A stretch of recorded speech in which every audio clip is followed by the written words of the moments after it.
చదవండి. కీర్తనలు 66:18 వచ్చిన చూడండి. అక్కడ ఒక మాట రాసించాడు. కీర్తనలు 66:18.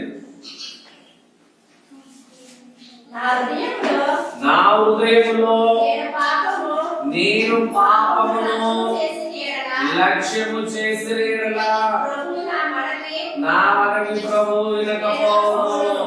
హల్లెలూయా, హల్లెలూయా. చూడండి, దావీదు గారు చెప్తున్న మాట. దావీదు జ్ఞానానికి మూలుడు, జ్ఞానం ఎక్కువ దావీదుకి. రాజుల అనేక దేశాలను పరిపాలించే రాజు దావీదు.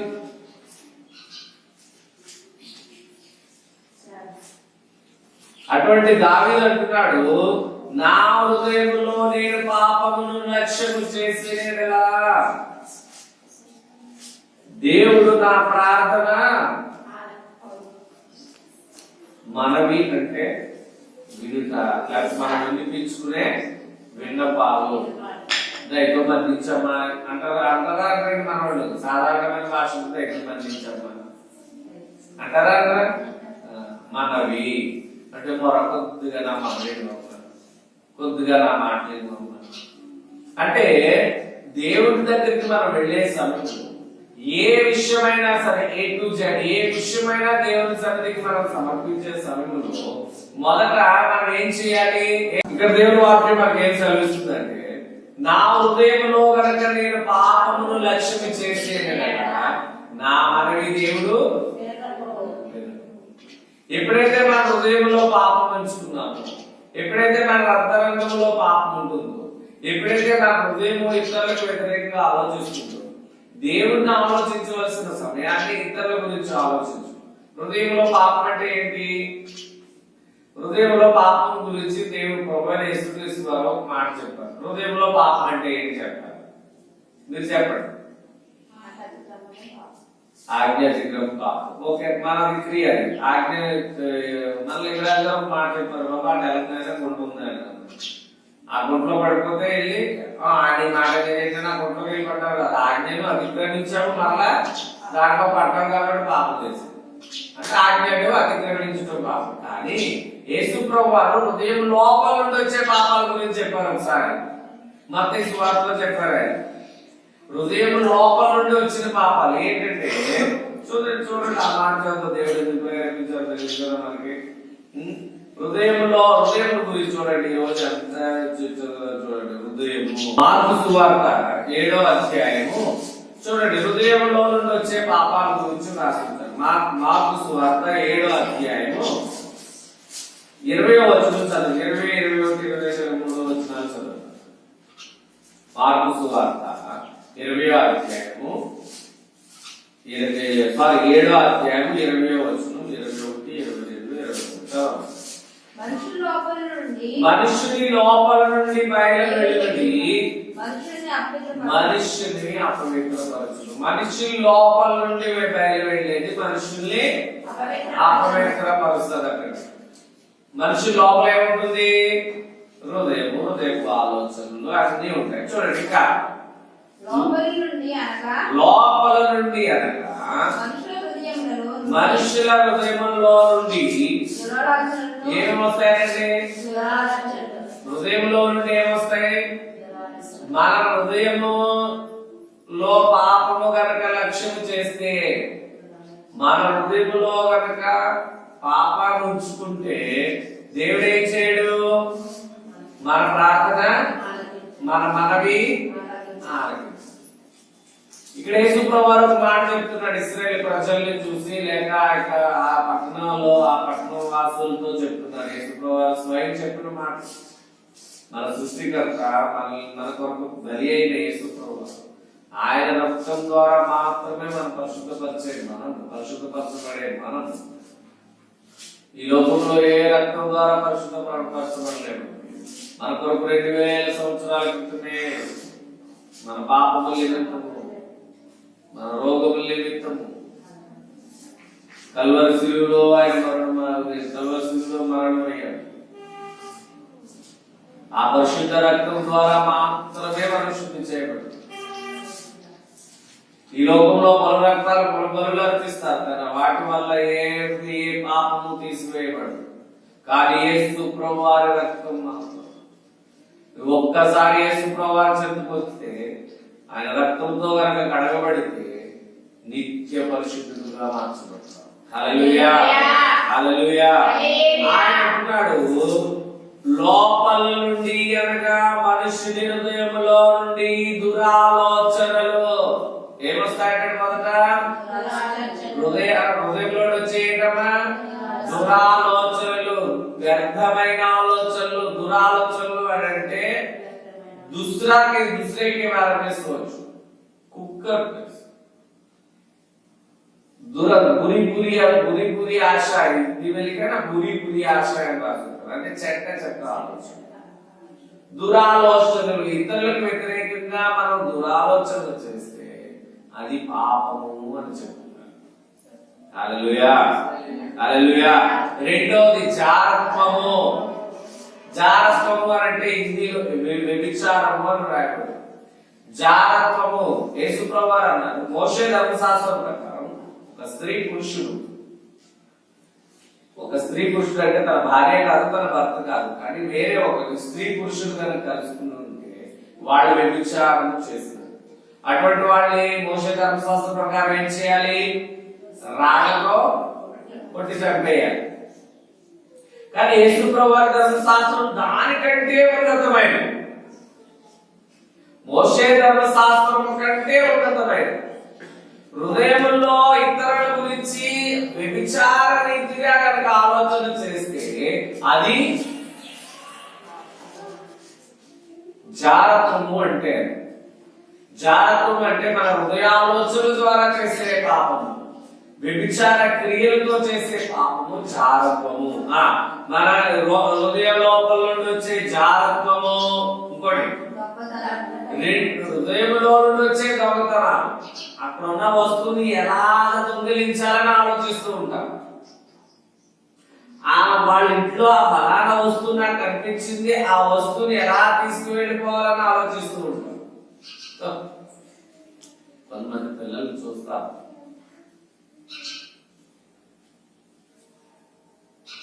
వారు తన ప్రజల్ని చూసి చెప్తున్న మాటలు, హృదయపు ఆలోచనలు వచ్చేవన్నీ మనుషుని అపవిత్రపరుస్తాయి. అదేంటంటే దురాలోచనలు, జారత్వము, దొంగతనాలు. నాలుగోది నరహత్య. పాప హత్య చేయడు కానీ చెప్పేద్దాం అనుకుంటాడు.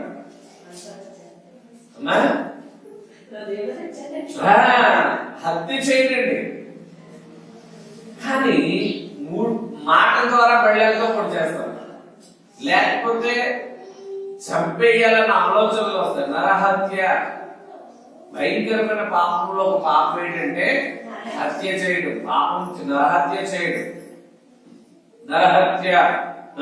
నరహత్యలు. రెండోది, మూడోది, నాలుగోది వ్యభిచారములు. ఐదోది ఏంటంటే వ్యభిచారము. వ్యభిచారము చేయక పాపము, వ్యభిచారము చేయకూడదు. వ్యభిచారములు. తర్వాత లోపము అంటే పిసినారితనం. ఉంటారు కానీ లేవని చెప్తారు, ఇంట్లో పెట్టుకుని ఉంటారు, లేవండి అంటారు. లోపం, పిసినారితనం. పాప ఎదుటి వ్యక్తి చనిపోవడానికి సిద్ధంగా ఉన్నాడు. ఎదుటి వ్యక్తికి 10 రూపాయలు ఇస్తే, లేకపోతే 100 రూపాయలు అడిగాడు, 1000 రూపాయలు అడిగాడు, లోపత్వము. మనిషిని లోపల నుండి వచ్చేది లోపత్వం. చూడండి, అపొస్తలుడైన పౌలు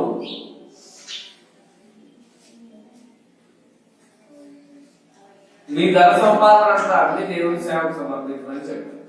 అప్పుడు అననీయ సఫీరాలు వారి సంపాదనని అమ్మేశారా లేదా?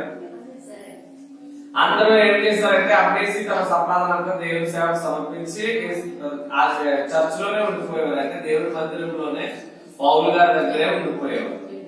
పౌలు గారి దగ్గర ఉండిపోయి పౌలు గారితోనే సేవ చేసేవారు, పౌలు గారితోనే ఉండేవారు. అన్నయ్య ప్రిస్కిలా కూడా అన్నయ్య సఫీరా కూడా ఏం చేశారంటే భార్యాభర్తలు వాళ్ళకు ఉన్నదంతా అమ్మేసి దేవుని దగ్గర సమర్పించాలని చూస్తున్నారు.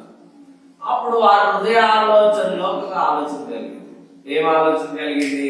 ఇలాగంటా ఏం ఆలోచన కలిగింది అని అంటే, అయ్యో మనము 4 లక్షలకు అమ్మాము, ఆ 4 లక్షలు ఏం చేస్తే మొత్తం 4 లక్షలు దేవుడికి ఇచ్చేస్తే రేపు తిన్నాక రోజు ఏమన్నా అవుతాం. వాళ్ళ ఆలోచన మంచిదే, కానీ నువ్వేం చేసావు? దేవుడి కొరకు సమర్పించుకున్నావు. ఎదటి వాళ్ళు చేస్తున్నారు కాబట్టి నేను చేయాలని ఆలోచించావు. హృదయపూర్వకంగా కనుక అలా చేస్తుంటే అలా చేయవు. 2 విషయాలండి. నేను ఏదైనా చేస్తే నా పక్కవాడు చేయాలన్న ఆలోచనతో చేస్తే కనుక అది పాపం. నా హృదయంలో నుండి రావాలి, దేవుడి కొరకు నేను సమర్పించుకోవాలి అని. ఈ అన్నయ్య సంప్రదాయాలు అయ్యో రేపు పొద్దున్న అలా ఏమన్నా అవుతుందేమో అని 2 లక్షలు ఏం చేశారు? దాచిపెట్టి దేవుడు పాద సముద్రాన్ని తీసుకెళ్ళారు. పేతురు అన్నారు, రేపు పరిశుద్ధాత్మను ఎందుకు మోసం చేసావురా అని చెప్పారు భర్తని. అయ్యో ప్రభా నేను మోసం చేయలేదు, ఇంకేమైనా అంటే నువ్వు ఎవరితో అబద్ధం ఆడావు? పరిశుద్ధాత్మతో. లోపత్వం కోసం చెప్తున్నానండి. పరిశుద్ధాత్మతో అబద్ధం ఆడావు కనుక నువ్వేం చేస్తున్నావు? ఆ అబద్ధానికి అబద్ధం చేస్తావు అన్నట్టు వెంటనే చెప్పాడు. తర్వాత భార్య వచ్చింది, మా వాయిదు ఎత్తుతాము, అరే నువ్వు ఎందుకే అమ్మారా మీరు అని అంటే, ఎందుకే అమ్మా వెంటనే నీ భర్తను మోసుకెళ్ళి 4 ఉన్నారు, వాళ్ళని ఇది కూడా మోసుకెళ్తారు అంటే వెంటనే అక్కడ తీర్పు వెలువడింది. మన జీవితంలో కూడా పాపం మనకు చేయకుండా ఉండాలి అని అంటే వెంటనే కనుక మనకి ప్రతిక్రియ జరిగితే పాపం చేయి, మోసం చేయి, అబద్ధం ఆడు, దొంగతనం చేయి, నరహత్య చేయి, జాగ్రత్తం చేయి, ఇంకేమి విచరించు. లోభత్వము, లోభములు. మన జీవితంలో ఈ లోభము అన్నది ఉండకూడదు. మన జీవితంలో సగం దేవుడికి ఇచ్చి సగం దాచిపెట్టుకునే కూడా మనలో ఉండకూడదు. మనం ఏం చేస్తామంటే దశమాంశం ఇస్తాం, దేవుడికి దశమాంశం, కానీ ఎంత ఇస్తాము? కొద్దిగానే ఇస్తాం. లెక్క తూచి ఇవ్వకూడదు. అందుకంటే మన జీవితంలో పేదరికం. మనకి దేవుడు ఎంత ఇచ్చాడో దానికి 10వ వంతు దేవుడు అనుగ్రహించమని చెప్పాడు. దేవుడు 10వ వంతు పని చెప్పినప్పుడు దానికి భాగం వేసి 10 భాగాలు వేసి ఒక భాగం దేవుడు సన్నిధానం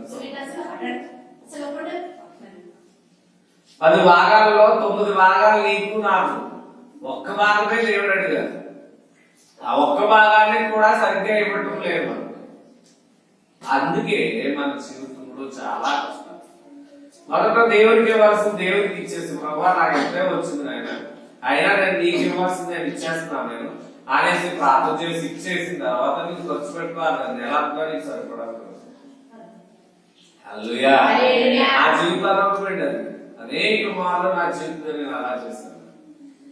నేను అర్థాలు పెట్టుకోవడానికి వస్తుంటే అయ్యో ప్రభావ ఏం చేయాలి ఆయన, దేవుడు ఏదో అంటే దేవుడు సహాయం చేస్తాడు. మొదట దేవుడికి ఇవ్వాల్సింది దేవుడికి ఇవ్వాలి. లోభత్వము చేత కనుక మన జీవితాన్ని నాశనం చేసుకోవద్దు. ఇవన్నీ ఉన్నవాడు పరలోక రాజ్యము చదవిక చూడండి. చెడుతనములు బురా కామ్ కర్నేవారు, చెడుతనములు, చెడు చేసేవారు, చెడు చెప్పేవారు, చెడు ఆలోచించేవారు, ఇవన్నీ హృదయంలో నుండి వచ్చేయండి.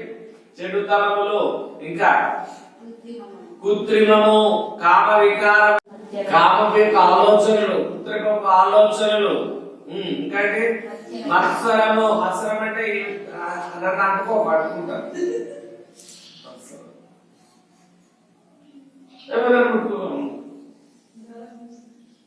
మత్సర పడతా ఉంటారు.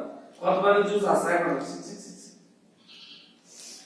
సరే నిన్ను సృష్టించిన యేసయ్య వాటిని సృష్టించాడు. నిన్ను ఎలా సంరక్షించి సృష్టించాడో సృష్టికర్త ఆ చిచ్చి అన్న వాళ్ళని సృష్టించాడు. జాగ్రత్త. దేవుడి పిల్లలకు న్యాయం తీరిస్తే దేవుడు నాకు న్యాయం తీరుస్తాడు. అవునా కదా? అసలు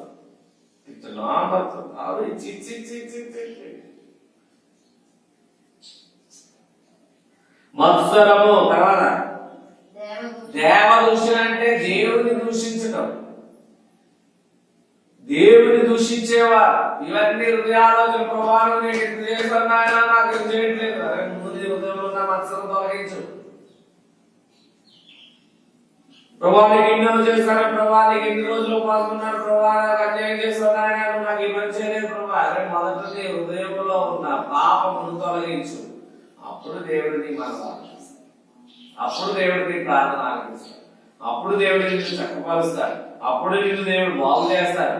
హల్లెలూయా హల్లెలూయా. దేవుడు అహంభావము. అహంభావం అంటే ఏంటి? ఘమన్, గర్వం. ఏమి లేదు ఇంట్లో. మన వాళ్ళు ఒక సామెత చెప్తారు, ఏంటది? ఇంట్లో ఏమవుతారంట? అమ్మా బయట పల్లకి పోతా చెప్పవాసన అంట. ఇంట్లోనేమో దుర్వాసన, బయట చెప్పవాసన. చెట్టు కొట్టేసుకుంటారు. స్నానం చేయడం రోజైనా లేదు, చెట్టు పళ్ళ కొట్టేసుకుంటారు. ఇంట్లో తింటాకూడదు, బాట వచ్చాయి. గమాండ్, అహంభావం, ఇవన్నీ హృదయంలో నుండి వచ్చేయండి. నీ హృదయంలో ఏమొస్తున్నాయి? నా హృదయంలో ఎలా వస్తున్నాయి?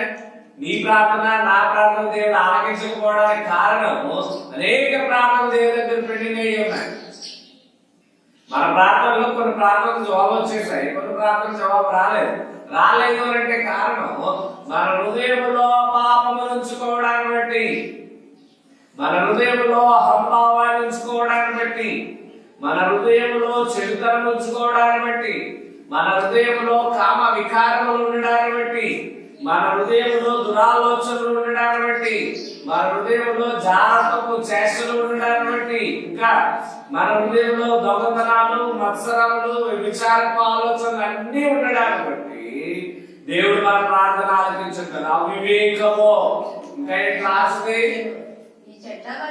అవివేకము. అవివేకం అంటే వివేకం లేకుండా మాట్లాడేవారు. మామూలుగానే కొద్దిగా బుద్ధి తక్కువ ఉంటుంది, ఆ మాటల వల్ల ఇంకా బుద్ధిహీనుడు అయిపోతా ఉంటారు. అవివేకమైన మాట. ఎక్కడ ఎలా మాట్లాడాలో అలాగే మాట్లాడాలి, ఎక్కడ ఏం మాట్లాడాలో అదే మాట్లాడాలి. అవివేకంగా మాట్లాడి నువ్వు అవివేకి అని అనిపించుకోవద్దు. ఆ మాటలు అర్థం లేదని చెప్పుకోవద్దు. ఎందుకు మాట్లాడుతున్నావు వ్యర్థమైన మాటలు? అవివేకం. అవివేకం అంటే వివేకం లేనివాడు. వివేకం లేనివాడే బుద్ధిహీనంగా మాట్లాడాలి. అవునా కదమ్మా? అందుకని మన మాటల్లో సామెతల గ్రంథంలో చదివితే మొదటి నుండి 31 అధ్యాయం వరకు చదివితే కనుక ప్రతి అధ్యాయంలో మాట మాట మాట మాట మాట ఇది రాసారు. మనుషులు మాటలు అనే పదాలు రాశారు. ఆ మాటలు మృదువైన మాటలు ఉంటాయి, మంచి మాటలు ఉంటాయి, చెడ్డ మాటలు ఉంటాయి. నువ్వు నేను ఏ మాటలు మాట్లాడుతున్నావు? మంచి మాట్లాడితే వివేకమైన వాడు అవుతావు. అవివేకమైన మాటలు మాట్లాడితే వ్యర్థమైన మాటలు, చెడు మాటలు మాట్లాడితే అవివేకంగా ఉంటావు. ఈ 13 మన జీవితంలో మన బయట చేసేవి కాదండి, మన హృదయపు ఆలోచనల ద్వారా, మన హృదయంలో నుండి వచ్చే పాపము. తర్వాత ఏమన్నాడు? ఈ చెడ్డవన్నీ లోపల నుండి బయలు వెళ్ళి మనుషులను అపవిత్రపరచును. ఎవరిని అపవిత్రపరుస్తుందట? మనుషుల్ని అపవిత్రపరుస్తుంది. సో నీవు నేను ఎన్నిసార్లు అపవిత్రమైపోయావు? అవునా కదా?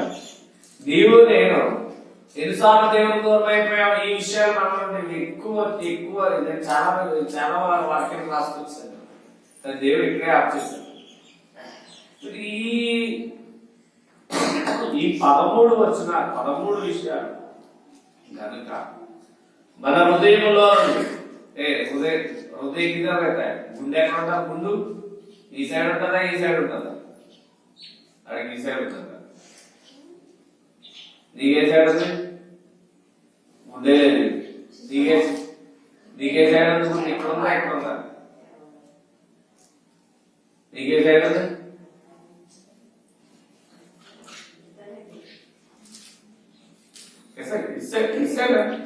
ఈ పైకి ఈ సైడ్ ఉండాలి. నీకేముంది లెఫ్ట్ పైన ఈ సైడ్ ఉండాలి.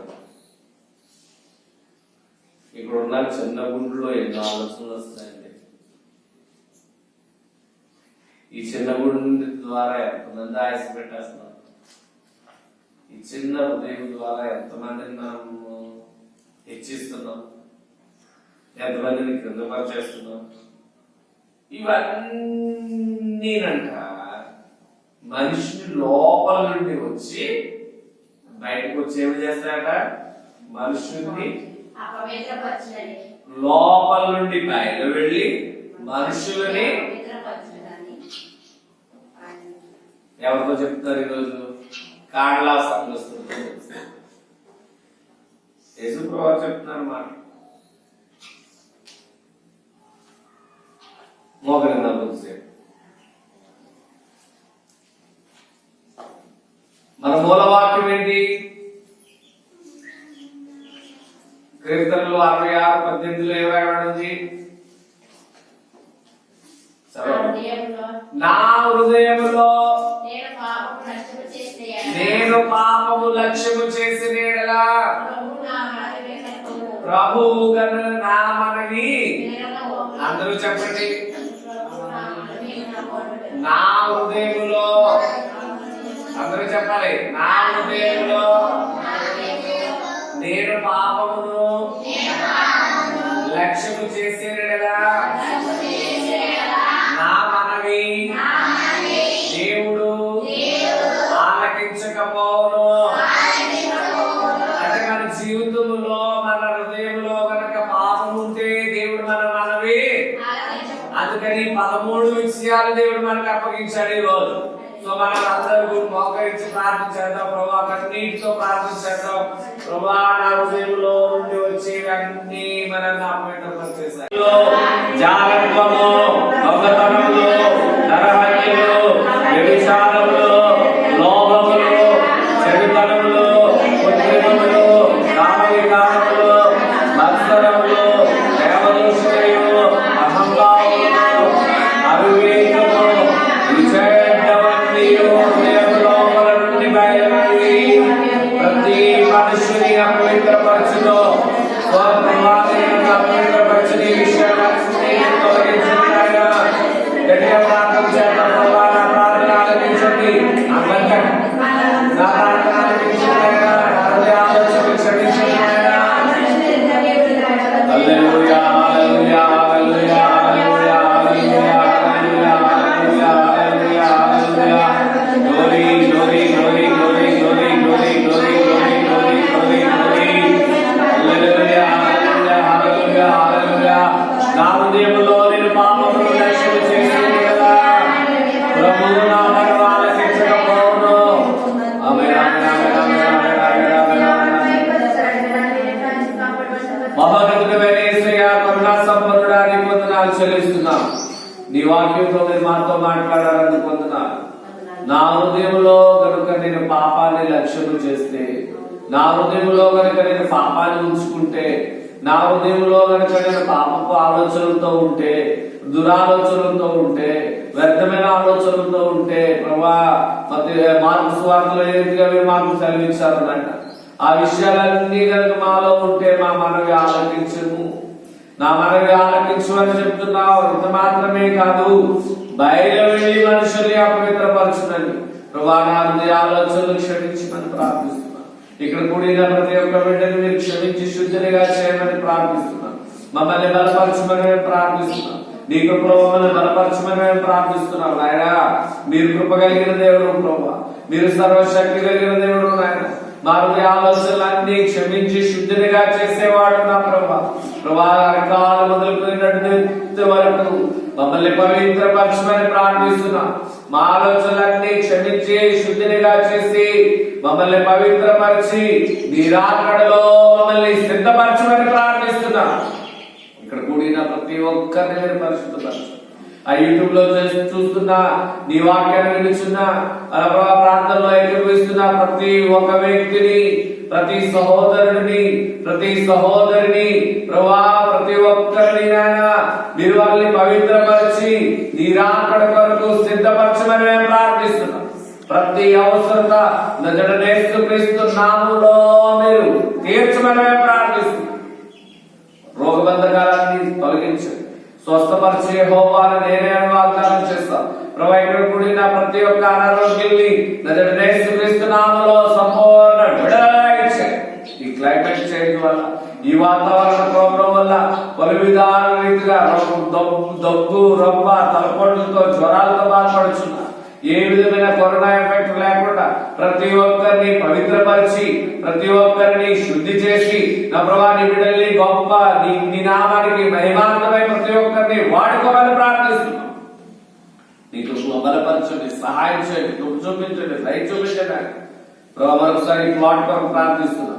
నీ చిత్తం మాత్రమే నెరవేర్చండి, నీ ఉద్దేశం మాత్రమే నెరవేర్చండి, నీ కృప మాత్రమే నెరవేర్చమని ప్రార్థిస్తున్నాం. నీ కృపలో బలపరచండి, సహాయం చేయండి, కృప చూపించండి. ఇప్పుడు నీ బిడ్డలు వారి గృహాలకు వెళ్ళుచుండగా సహాయం చేయండి, వారికి నీ తోడు ఉండండి, నీ నీడగా ఉంచమని ప్రార్థిస్తున్నాం. ఈ వారమంతా నీ సజీవ రెక్కల కింద కాచి కాపాడమని ప్రార్థిస్తున్నాం. ఈ రోజు మా సహోదరి పరజ్యోతమ్మ గారు ప్రయాణమై దేశం కొరకు వెళుతున్నారు. వారి యొక్క ప్రయాణం అంతటిలో సుఖప్రదం దైత్యమని ప్రార్థిస్తున్నాం. చేరవలసిన గమ్యానికి చేరి అక్కడ నివసించి అక్కడ ఆమె ఏమి తలస్తున్నదో అవన్నీ సిద్ధం చేయమని ప్రార్థిస్తున్నాం. ప్రభా ఇల్లు కట్టుకున్నట్లో మీరు కార్యం చేయండి, తిరిగి మళ్ళా మధ్యకి రావడానికి నీ కృప దయచేయమని ప్రార్థిస్తున్నాం. నీ కోపం దయచేయండి, సహాయం చేయండి, మమ్మల్ని అందరినీ బలపరచమని యేసు పరిశుద్ధులను వేడుకుంటున్నాము తండ్రి. ఇప్పుడు మన తండ్రి దేవుని ప్రేమ, కుమారుడైన యేసుక్రీస్తు కృప, పరిశుద్ధాత్మ అన్యోన్య సావాసం మనకి మన కుటుంబానికి తోడైనను గాక. హల్లెలూయా, హల్లెలూయా.